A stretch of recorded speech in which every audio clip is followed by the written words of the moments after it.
Hola amigos, en este capítulo vamos a definir lo que es el concepto de resistencia eléctrica.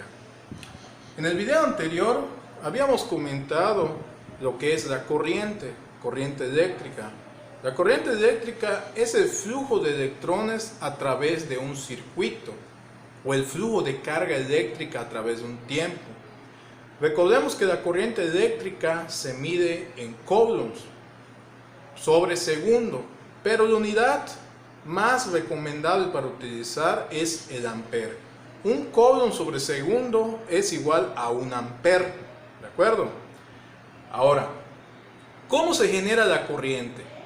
La corriente eléctrica se genera a través de dos situaciones.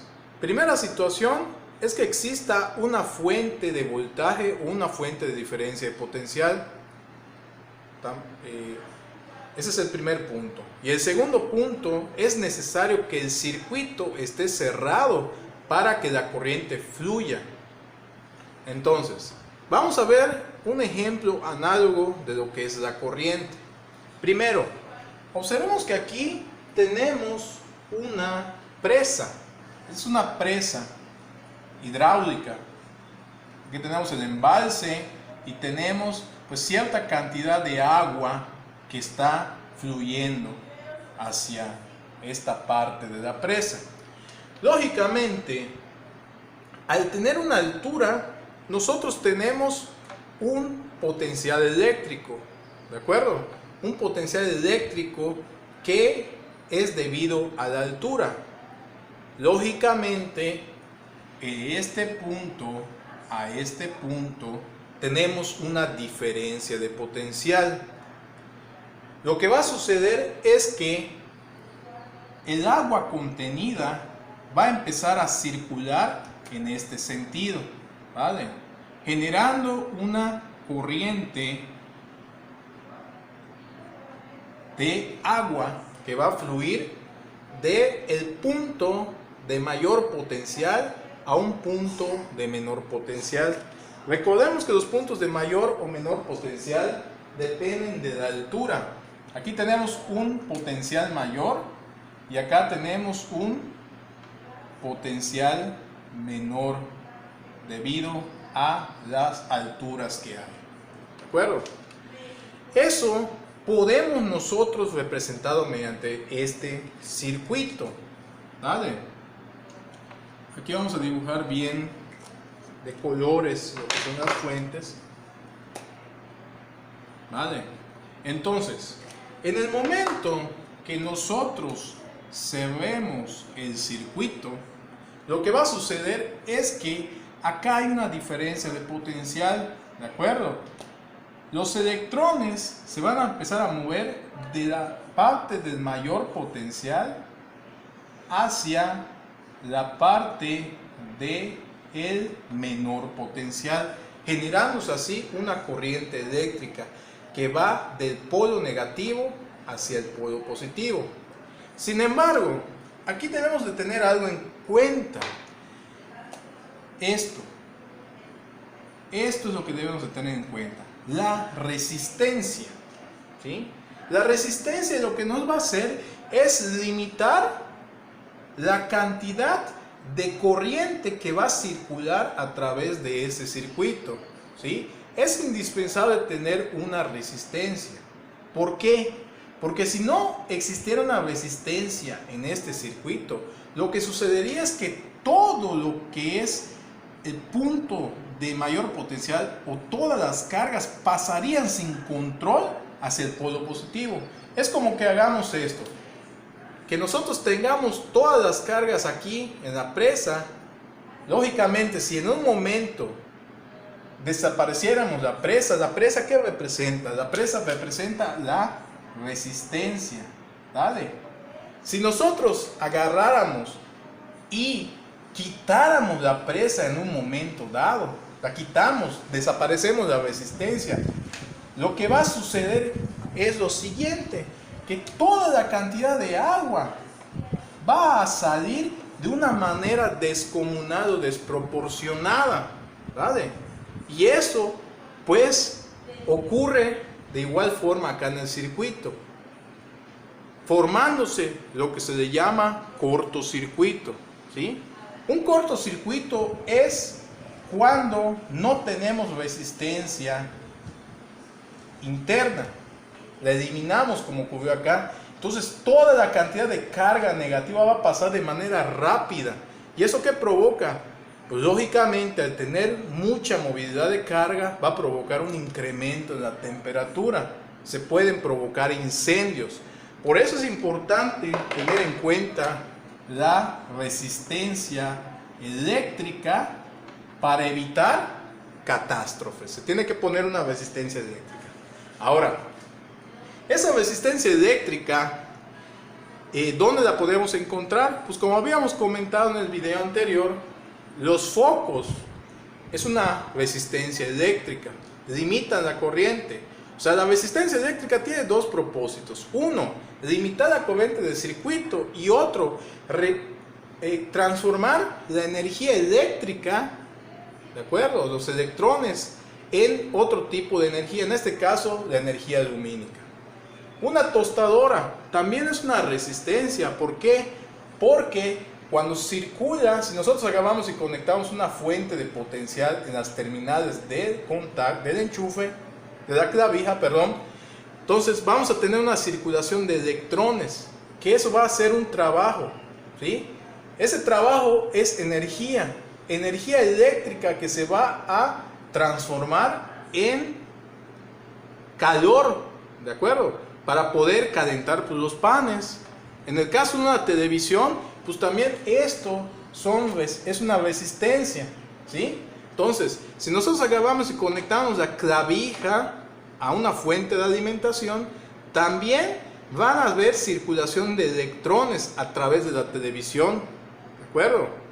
Entonces, esa energía eléctrica o esa circulación de electrones va a hacer que la televisión encienda y veamos nuestro programa de televisión. Entonces, todo esto que vemos aquí son resistencias eléctricas, ¿vale?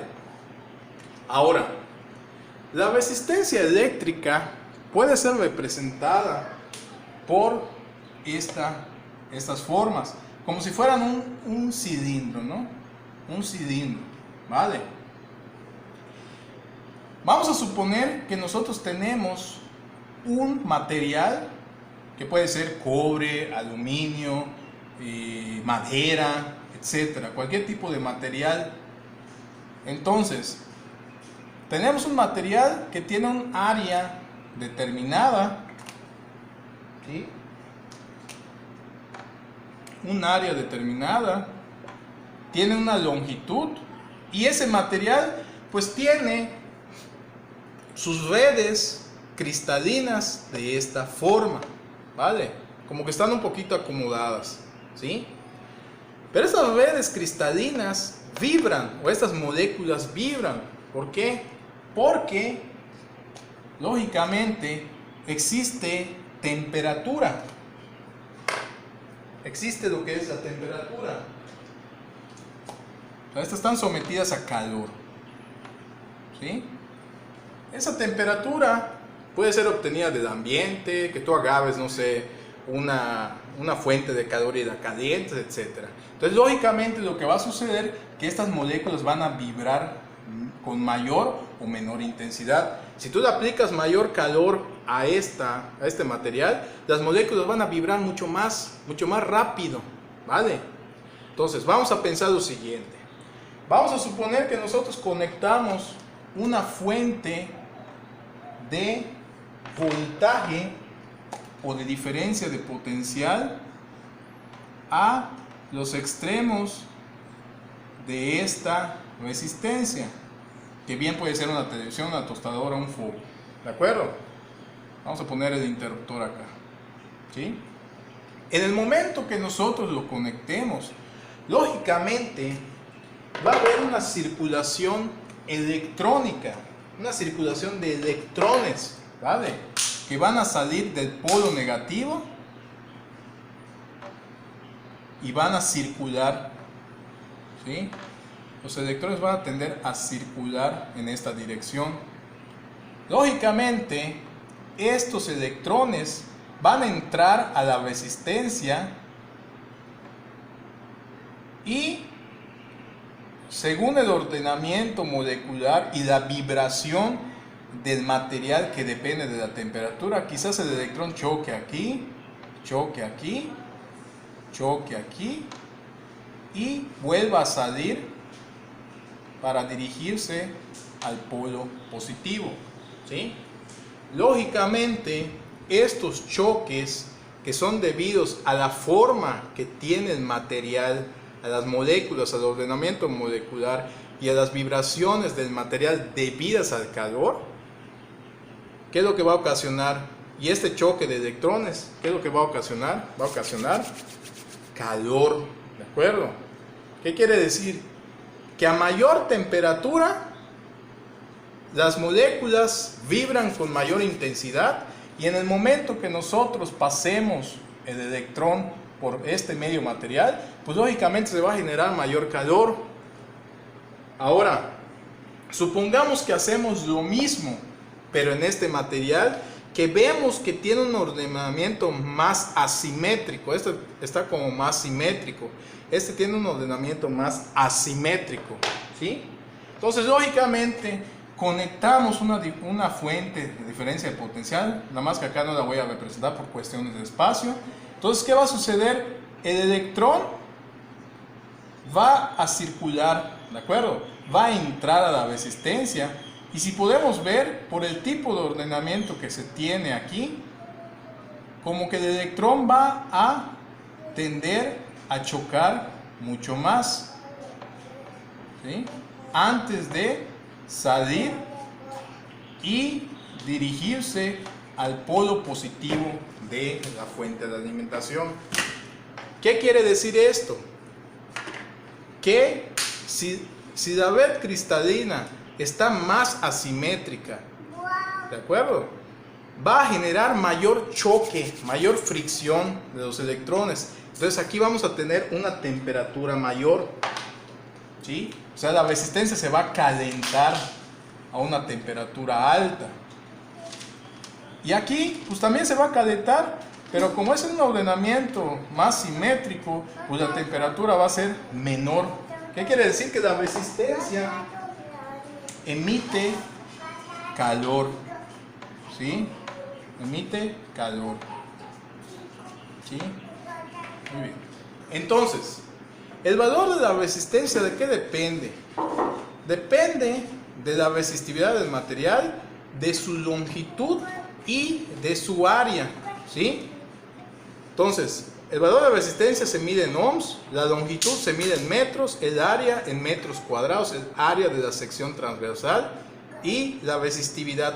La resistividad viene siendo por parte del material. Lógicamente, este material tiene mayor resistividad que este. ¿Por qué? Porque este tiene una red cristalina mucho más asimétrica que este. Lógicamente, el electrón pues, va a chocar con mayor intensidad, provocando mayor disipación de calor. Entonces, esa es una forma de poder calcular la resistencia. En resumen, la resistencia es de vital importancia para evitar que toda la corriente pase de un polo a otro, como lo vimos aquí. Si quitamos la presa representaba la resistencia, pues lógicamente la cantidad de corriente que va a circular va a ser inmensa, ¿sí? Provocando pues daños a la instalación o incendios. Todos los aparatos eléctricos están representados por una resistencia, se representa como una resistencia. La resistencia tiene un doble fin. El fin número uno es controlar la corriente que pasa por el circuito. Y el fin número dos es generar, en este caso, los electrones al momento de pasar generan un trabajo en ella con el fin de poder tener luz, tener calor para calentar y tener una imagen y sonido para la televisión. La resistencia depende de tres factores. De la resistividad, que viene estando relacionado al tipo de material, al tipo de simetría de ese material. Si es un material que tiene moléculas o una red cristalina asimétrica, los electrones que entren van a chocar con mayor intensidad, provocando mayor calor. ¿De acuerdo? La longitud, si es más larga y esto es constante, lógicamente vamos a tener una resistencia mayor. ¿Por qué? Porque la resistencia es directamente proporcional a su longitud. Si tenemos un área mayor, considerando que la longitud y la resistividad es la misma, vamos a tener una resistencia menor. ¿Por qué? Porque la resistencia es inversamente proporcional al área. ¿De acuerdo?